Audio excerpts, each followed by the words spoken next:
today, the cutting edge in science and in genetics is not genetics at all, it's epigenetics, correct? So what you were doing 30 years ago was epigenetics. Yes. I wonder if you could tell the folks a little bit about the whole idea of epigenetics, how epigenetics relates to genetics, and how nutrition relates to epigenetics. Well, you have to appreciate how the medical mind thinks, pharmacists, Ben, and you know this being a pharmacist.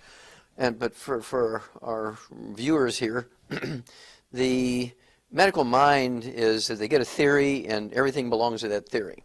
For instance, back in the days of the cavemen, there were witch doctors and shamans. Everything was caused by evil spirits. Right. And then there was alchemists, and it had to do with distillation, turning lead into gold, and all that kind of stuff, and sprinkling. If all you have is a hammer, everything looks like a nail, that kind of thing? Exactly. And then it went into spontaneous generation, because they didn't know about germs yet, and they thought that life spontaneously generated from nothing. And then along came Van Leeuwenhoek, the Dutch. He was actually a spectacle maker, made eyeglasses, and he invented the microscope. Yeah, but he put two lenses instead of one lens for your right eye, one lens for your left eye. He put one lens on top of the other. Made a compound lens. Yeah, made a compound microscope, and he looked at pond water. He sees all these little animals floating around. He writes it up. Well, Pasteur he's a guy who's working on wine, trying to keep it from going sour and going to vinegar. And that's how he came up with pasteurization. He was studying yeast. Yeah, he was studying yeast, exactly. And so once he learned that it was a living thing, he couldn't see it because he didn't have a microscope. Once he had a microscope, he could see the little yeast buds and budding and growing. So Pasteur was a contemporary. Oh, yeah, of Van Leeuwenhoek. Okay. Yep.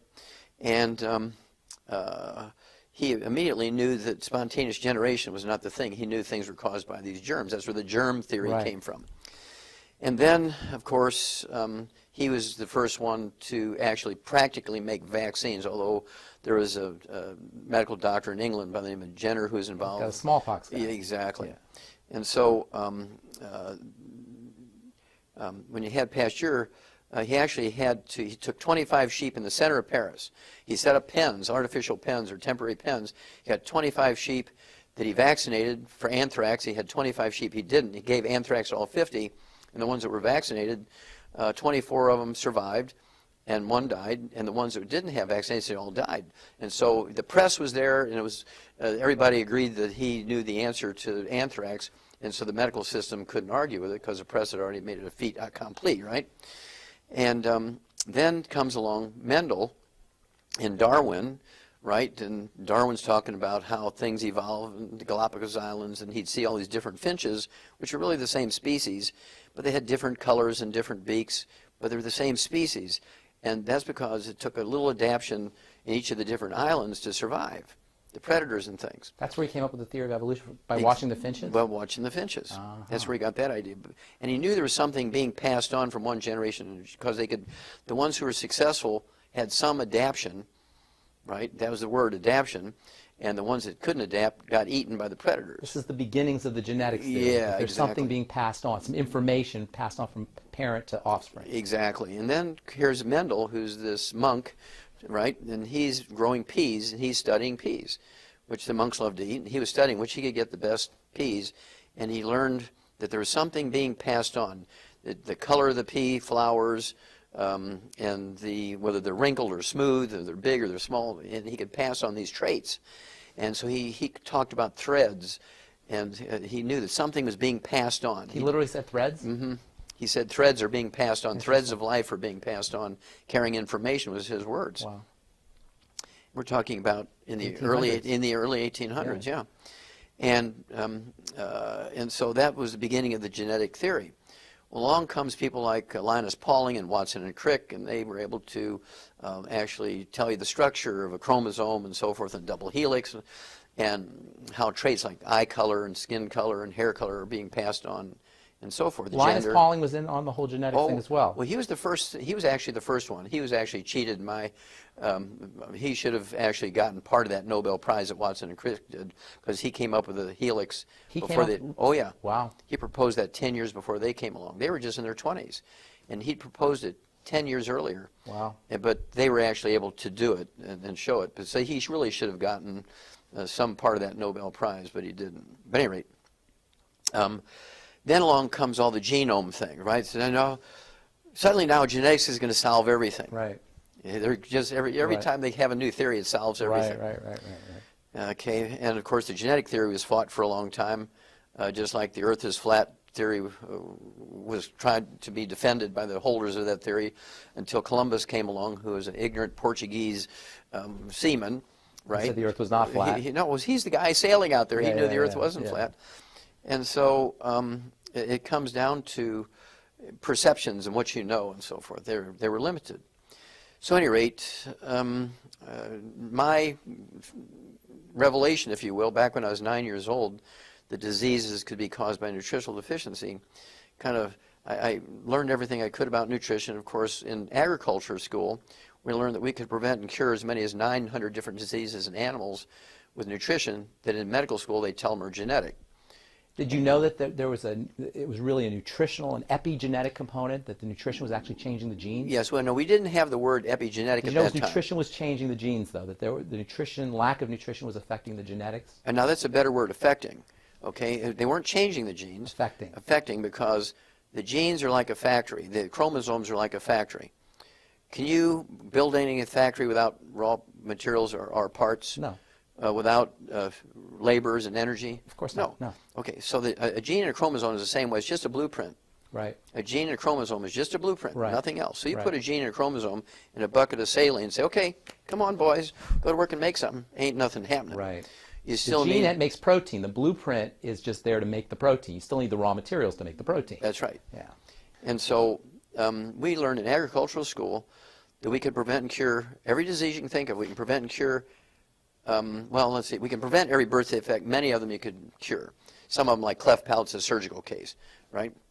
And for instance, congestive heart failure, the most common cause of heart disease, death in adults in America, it's a deficiency of a single vitamin. In fact, when I went to the next thing after the Foxes in the Brookfield Zoo, the Shedd Aquarium there in Chicago, they called me over and said, hey, we hear you're wanting to do autopsies on some cetaceans, which are whales and dolphins and things.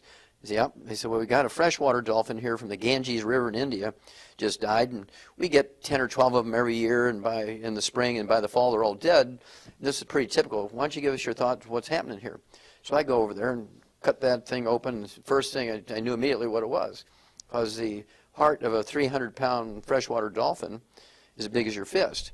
Well, this dolphin's heart was as big as a basketball. He died of congestive heart failure, which is a deficiency of a single vitamin. So I said, are you giving these dolphins any vitamins? No, we're feeding them whole fish. They eat fish, so we just give them whole fish. I said, tell me what species of fish, because there are certain fish in their tissues, they have an enzyme that kills that vitamin. You're not talking about vitamin C? No. Thiamine. Thiamine. Thiaminase. There's a thiaminase in the tissue of smelt. They're feeding because of the size. The smelt was the perfect food from size standpoint for these freshwater dolphins. They didn't have any thiamine. They didn't have any thiamine because they weren't putting a multiple and extra thiamine in the mouth of those fish when they fed them to the little freshwater dolphins. So, told them to change the type of fish they were feeding them, give them a multiple and some extra B vitamins with a lot of thiamine, stop the deaths in the freshwater dolphins, the Shedd Aquarium. And so these are the things I could do with nutrition. And here's all these biologists. I mean, these guys are very skilled, very well trained biologists when it came to behavior of the animals and their dynamics in captivity and so on, and how they reacted for territories with one male against the other, that kind of stuff. Behavioralists. Yeah, exactly. But they weren't biochemists. They were biologists, but they weren't biochemists. They were biologists, but they weren't biochemists. Yeah. And so I could come in and see something very simple that I've been studying for 10, 15, 20 years, and see it in a heartbeat, where they could look at it and they couldn't recognize it. Now, thiamine is a fascinating vitamin. That's the berry vitamin. Exactly. That's the vitamin that they were given. Tell the story about the chickens and the race polishings. Well, beriberi is a very interesting disease. Sailors, of course, used to die from this by the thousands every year. And as they went around the world and their sea voyages were longer and longer and longer, more and more sailors, I mean, 2/3 of the crew would be dead from beriberi by the time they came home, particularly as time went along, because they demanded modern food. And modern food to them meant polished rice, white rice instead of brown rice, because that's what rich people ate, and so they wanted that as part of their demand. If we're going to go on this long sea voyage, we want polished rice. Okay? And 2/3 of the crew would die from beriberi. Well, first of all, they get a dementia called Korsakoff syndrome, Oh, yeah. which is caused by a thiamine deficiency. And then they would get congestive heart failure. It's like a cure for Korsakoff syndrome is thiamine. I cure people in a week. Yeah. That's amazing, right? But I give them 26,000 times the minimum daily requirement. I hedge my bet, right? Okay, so at any rate, all these diseases that these Japanese naval surgeons were really the first ones to recognize there's some problem here when they fed these sailors this polished rice. But the Admiralty, you know, the big guys up there, the Admiralty, well, listen, these guys are demanding this. This has nothing to do with it. It's got to be some bug. They thought it was a bug. Wow. What year are we talking here? We're talking about the late 1700s. Wow. Okay, in the 18th century. And Europeans get the credit for discovering it, but it was really these Japanese naval surgeons. It was a Polish chemist. Kaiser Funk. Yeah. Yeah, Came was up his with name, thyme. yeah. But, well, he actually identified it. But before that, the Japanese naval They surgeons... knew there was something in there. They knew there was something in the bran of the rice, in the brown covering, the hull on the rice could prevent and reverse that disease. And they would all die of congestive heart failure, but they would all go crazy. They'd lose their minds, Korsakoff syndrome, before they died of congestive heart failure. People who drink alcohol, that deactivates thymin somehow. Well, sure. Well, alcohol is a liquid sugar, and it makes Thymin's used for metabolizing the alcohol. And so when you take in sugar or alcohol, Yeah. it makes a deficiency worse. Talk about ADD maybe. How about B1 deficiency, subclinical B1 deficiency for kids who have ADD? They're eating sugar. Maybe they don't need Ritalin. Maybe they need something like thiamine. Or how about subclinical issues? You know, we talk about the big things like congestive heart failure and beriberi. But what are the impacts of subclinical thiamine deficiency, where maybe they're just not getting enough thiamine? What are the impacts on our kids? And okay, well, that's a good one. Let's talk about ADD, ADHD, autism. Now, back when I was a kid, there was no such thing as those things, right? In the year 1980. In 1980, it was 1 out of 150,000 kids had autism. In the year 2000, it's 1 out of 150. Today, it's 1 out of 88 is the new, it just came out last week. wow. 1 out of 88 now has autism. Wow. And basically, when I was a kid, all 4 of my grandparents were from Eastern Europe. They were beet farmers and beef farmers. And so for breakfast, I would have cheese and beets and beef and eggs and... No Cheerios? No cornflakes? No, not when I was a little baby, no. And we didn't have those types of diseases. Well, here comes now, 20 years later, kids are being fed on these box cereals full of processed carbohydrates with sugar on it, and they're getting apple juice. Right. How can you build a brain which is 2/3 by weight, 75% by weight, is cholesterol and good fats? Okay, and so now all they're getting is carbohydrates and sugar, and they're going crazy. Right. So not only are they deficient, but it's costing them nutrients to process all that stuff. Exactly. So it makes the nutritional deficiencies worse. Even worse, right. Right. And so simply, I take kids that haven't spoken in 11 years. You start feeding them eggs, you get them on the 90 essential nutrients, which is what we feed animals, the 90 essential nutrients, 60 minerals, 16 vitamins, 12 essential amino acids, 3 essential fatty acids. And after 11 years of not speaking, I have kids who can read the Bible out loud in churches. That's awesome. And you know what, Doc, I say this on my radio show all the time. I say, you're going to think it's a miracle, but it's not a miracle. This is the way the body works, because you give the body what it needs and it will respond. This amazing system, this amazing divine system. Well, that's the end of our broadcast. I'm David Knight. Please join us tomorrow on the InfoWars Nightly News.